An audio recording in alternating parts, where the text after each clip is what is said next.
My name's Greg Hallen. I'm the program leader for a program at the Canada's International Development Research Centre called the Food, Environment and Health Program. We're here this week with a bunch of really smart, brave and determined group of people. They're also very diverse. They're here because they want to understand more about how they can influence change, particularly in relation to the food environment that consumers are living in. We're seeing in Asia and all around the world now dramatic changes in the food environment that's having an incredible influence on people's health, on what they're eating and therefore on their health. We're seeing an unfortunate circumstance at the moment where we've got what we're referring to as a double burden of malnutrition, which basically means people are undernourished at the same time as people gaining weight and becoming overweight and obese, and that's causing problems with all sorts of what we refer to as non-communicable diseases: obesity, cardiovascular disease, hypertension and stroke, and cancers. These are all diseases that are ultimately largely caused by what people eat, which is also, and what people eat is so much determined by our food environment. The food, the affordability of the food and what's available to us. Nothing determines what we eat more than the affordability of the food and the availability of food. And we're here this week particularly to discuss the kinds of policies that influence that food environment, including the actions that government can take to influence in those key attributes of our food environment: affordability and availability. The people this week are, a large proportion of the people here this week are particularly concerned about food marketing and how that's been changing in recent times, really promoting a large proportion of foods that are really not supporting good nutrition. Foods that are basically empty calories, crap. They're foods that are not in any way supporting, addressing the one side of the double burden of malnutrition. They're not supporting children to be better nourished, but they are enabling children to become overweight and obese.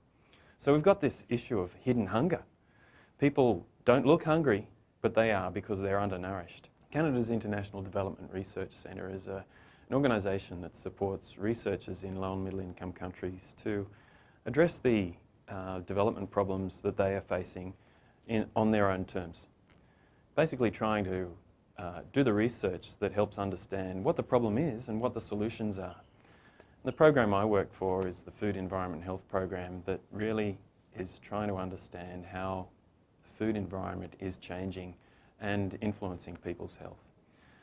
All around the world, we're supporting researchers who are tackling really tough issues. And what's most important about this group of people who are doing this kind of research is, first of all, how brave they are to be tackling these tough issues in the face of incredible influences, particularly from commerce and big industry, but also the fact that they're diverse. They're not all from public health backgrounds like me, but they're economists, they're people from agricultural backgrounds, they're from education and finance. There's social scientists really trying to understand what it takes to create change, what's causing the change in the first place, but how can we use policy and other actions at national and community level to improve the food environment for consumers and make healthier choices easier choices. What we've been seeing in all the regions of the world where we're supporting this kind of research is a changing food environment that is really not supportive of healthier eating. In countries across Latin America, the Middle East, Africa and Asia, we're seeing people really trying to tackle these issues head on. For example, food marketing, taxation of sugary drinks and other unhealthy products, how to label the products so the consumers are better informed and understand very easily what they're eating, what's in it, and the potential impact it's having on their health. They're also trying to understand other policies that influence what's the food that's consumed in schools. And there's policies like what we have in Brazil, for example, where 30% of all school food actually has to come from family farms. What a terrific policy that not only improves the food environment for children in schools, but also supports the livelihoods of local farmers and supports that industry right across the country. A really critical issue that's key to many people, including government policymakers, is how do we best protect children? And one of the key issues here this week is around food marketing to children and how there's a really perverse approach, particularly from the food industry, to target children and increase the consumption of these unhealthy products that are not supporting nutrition in any way whatsoever. So this week we're trying to understand better how that gets regulated such that these foods are not so predominantly marketed, and to enable other foods to flourish and be marketed better. It's a really critical next step for many countries to have a comprehensive regulation of marketing, such that these foods are not the front and centre in children's minds. So IDRC in our Food, Environment and Health program is supporting research.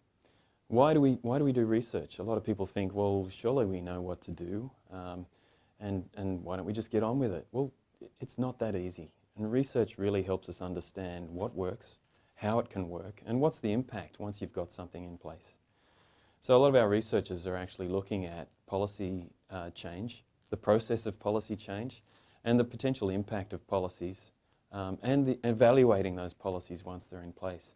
For example, the adoption of sugary drinks taxes, which have been taken on in quite a number of countries now, to try and reduce the consumption of these unhealthy sugary drinks, and modelling the impact of what that will have at a population level on overweight and obesity, on diabetes, on cardiovascular disease, and actually showing what kind of impact it will have in order for that country to reach its goals in relation to reducing these diseases. And once those policies are adopted, they're in a position to actually evaluate that change, to look at consumption changes. What's the impact on employment, for example, the impact on the economy and revenues, but most importantly, the impact on health. That's what they're unveiling through this kind of research. And they can do the same for to evaluate the potential impact of marketing regulations, for example, or on labelling of food products.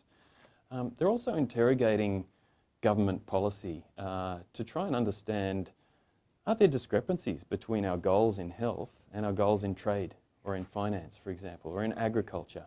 There's not always good coherence between these policies, and if a government really is serious about improving the health of their population, they need to take a close look at some of these discrepancies that lie between the different sectors of government.